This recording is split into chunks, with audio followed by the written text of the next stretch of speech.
So in nursery school, they had goldfish. And I don't know what in my mind was like, I want to poison the goldfish. I want to kill the goldfish. So wait, you want to... I wanted to kill the goldfish. Not like smash them like that.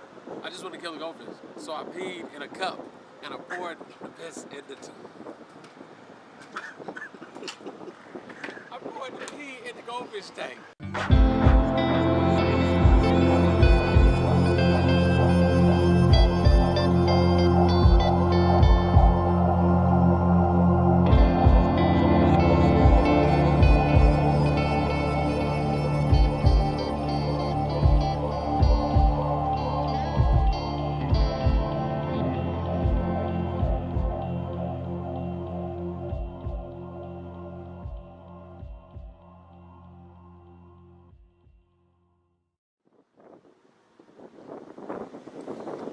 The best way to explain my family is like anyone else's, except for my father, who raised me on crying is for girls and never let anyone beat you, and a mother who found enlisting in the Marine Corps made life easier to adjust to than a 5-year-old with the chicken pox. An older sister I've seen 4 times and haven't spoken to since I ran into her on 42nd Street in line for Godzilla in 1985.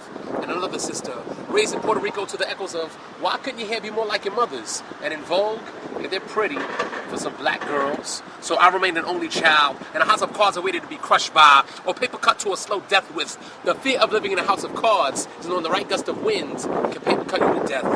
When I was a kid, I wanted to be Snake Eyes from G.I. Joe. Black, cool as shit. Until I learned about my Uncle Pete, who died in Vietnam after the ammunition truck he was riding in exploded my grandmother's emotions all over her house. When I was 6, she made me promise her I'd never join the military. She says this country has never done anything but black men who have given their lives for, and I agree. Then the Marines took my mother. So could you blame me for not trusting this country? Was confiscated a piece of my life without any of my help. How does a 6-year-old rationalize his mother, leaving me at home to travel the world? At first, I thought it was cool. My mom was going to be like Jinx or Lady Jane or Scarlett in G.I. Joe, only she was Puerto Rican and didn't know how to cook and couldn't be seen every day on TV. Then, I grew up and relationships changed. My father, I want to tell him I miss him and love him more than anything in the world, but I'm scared I'll have nothing else left to say. A fear festival left for a city with no seasons, a sign of the time frozen but skipped over, hoping their ways of just accepting things for how they are. Hardened by the routine of hardships growing up, sometimes the relationships between a father and son is lost. The words that used to bond just become words used to bond. He says he's sorry for everything, and I can hear it in his voice. A shame acknowledged by the lack of eye contact. I can cry for him, I feel better afterwards, like the day I saw my father cry for the first time. See, all superheroes have weaknesses, carefully camouflage his idiosyncrasies, and the only superhero I knew made doing no job and a love for the only child he raised, whose strengths would soon succumb to the after effects of Vietnam's residue. I realize how hurt we've been by inability to vocalize feelings not dealt with, like surprises no one wants, harbored emotions kept at bay. I tell my kids the same thing my father told me. Never forget how much Daddy loves you, okay? You know I love you more than anything in the world, right? Almost trying to convince myself that they understand. The guilt or wait for too long a period of time makes his presence felt, and uncomfortable sleep habits, lack of eye contact, and the gray hairs begin to decorate the sides of my head. I want my kids to have the relationship with my parents I had with my grandmother, the only woman I truly had fear of, until I met my wife.